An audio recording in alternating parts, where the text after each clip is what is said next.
ग्वाल वालों तुम सब इतने पतरे पतरे काहे को हो? तुम लोग माखन दूध दही ना खाओ।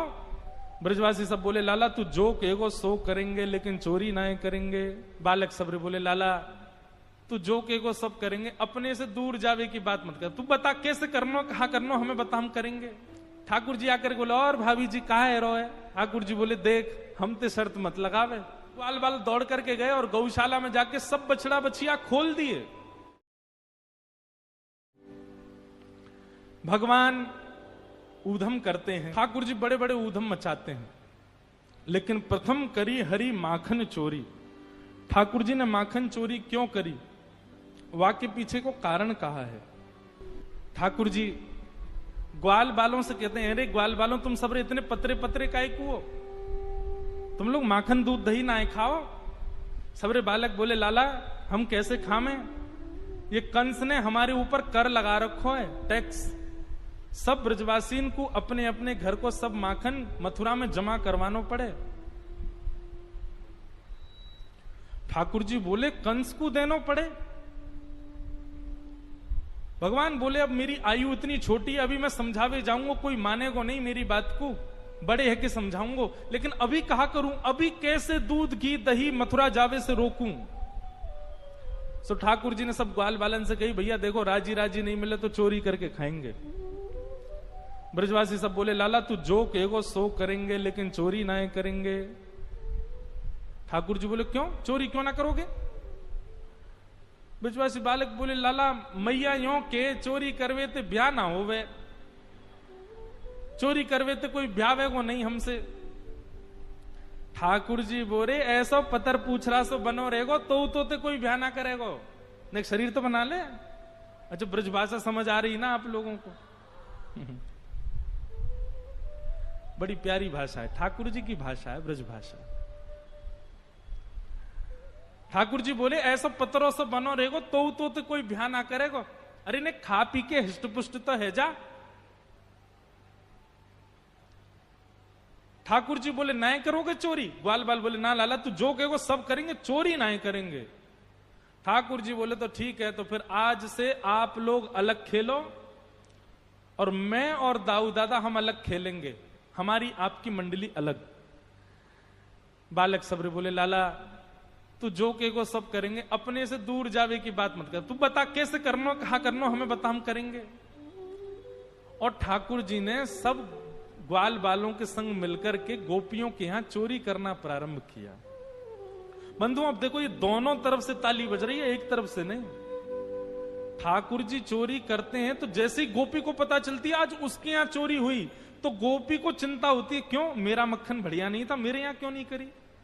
वो स्वयं भी चाहती है कि मेरे यहां लाल आमे, यहां आके चोरी करें। क्योंकि सब गोपियां जानती हैं कि ये श्री कृष्ण कौन है, साक्षात पर ब्रह्म है। कहीं ना कहीं चित्त में उनके में ये भाव आता है कि कृष्ण पर ब्रह्म है। गोपियों के यहां जा जा करके ठाकुर जी चोरी करते हैं। आहा, एक गोपी ने दूध में बढ़िया मिश्री डाली और मिश्री डाल करके दूध ओटायो, ओटा करके दूध को जमा के दही बना दियो, मिष्टी दही, मीठो दही जमायो। और मीठो दही जमा करके गोपी ने ऐसी जगह रखो कि लाला को मिलेगा ही नहीं। कहां रखो? मटकी रख करके और वाके ऊपर सुंदर एक बैठवे को मूढ़ा रख के वापस स्वयं बैठ गई। ठाकुर जी आ गए। ठाकुर जी आकर बोले और भाभी जी कहा है रो है? गोपी बोली कछु ना हेरो लाला तू कैसे आए हो यहां पे? ठाकुर जी बोले सुगंधी आ रही है, कहीं पे ऐसा लग रहा है कि चेंटी लगवे वारी है बहुत जल्दी। गोपी बोली लाला मैंने आज मीठो दही रखो है, लेकिन मैं तू को शर्त लगाऊं, यदि तेने ढूंढ लियो तो सबरो तेरो, और यदि तू नहीं ढूंढ पायो तो आज के बाद वचन दे तू मेरे यहां चोरी ना करेगो। ठाकुर जी बोले देख हम ते शर्त मत लगावे।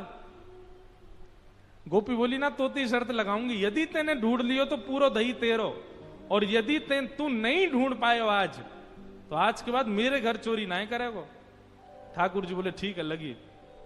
इतने में ही भगवान ने कहा कियो, ग्वाल बाल सब संगे है। अच्छा, इतने ट्रेंड हो गए हैं कुछ ही दिनों में कि इशारों से ही समझ जाते हैं सब ग्वाल बाल ठाकुर जी क्या कह रहे हैं। वर्णन करते हैं शुकाचार्य जी, वत्सान मुंचन क्वचित समय क्रोश संजात हास।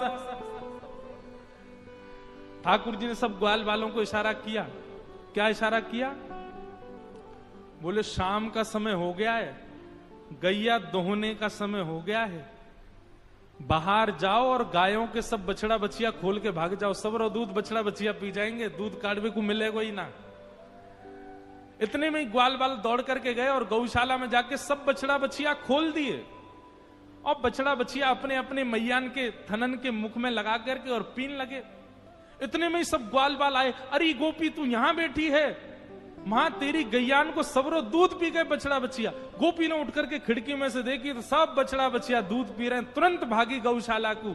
ठाकुर जी ने मूढ़ा उठा के दूर किया और मिष्टी दही गोद में लेकर बोले हम ते शर्त लगावेगी हैं? लेकर के बैठ गए। ऐसा ऐसा उधम मचा में ठाकुर जी। एक गोपी के यहां गए, वहां के यहां जाकर के 4 3 2 1 और सबसे ऊपर ठाकुर जी। वाने दूध दही ना रखो है, अधोटो दूध। अधोटो दूध मतलब जब दूध ओटते ओटते आधा रह जाए, 5 किलो दूध ओटाओ और वो 2.5 किलो बचे, तब समझो वो अधोटा दूध। अधोटो दूध रखो मटकी में। ठाकुर जी ने नीचे कंकड़ी मारी और जैसी धार निकलने लगी अपनी ओक में भर के वाकू पीन लगे। और ठाकुर जी की ओक में से जो नीचे छलक रहा है वो सब ग्वाल बाल मुख खोल करके सबरे ग्वाल बाल पी रहे हैं।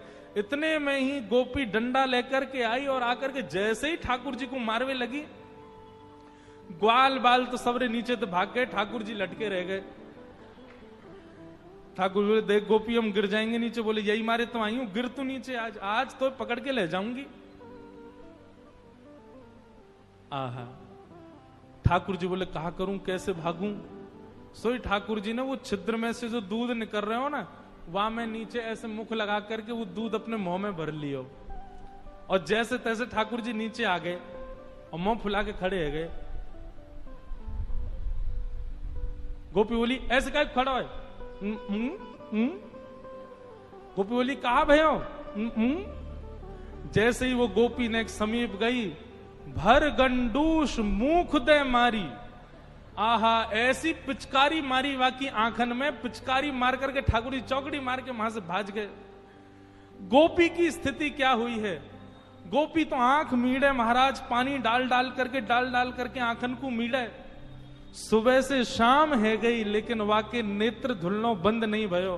दूसरी गोपी आई, आकर के बोली हेरी तू सुबह ते आंख धो रही, तेरी आंख लाल पड़ गई, तू काई को ना रुक रही? अरे अब दूध वूध सब साफ है गयो।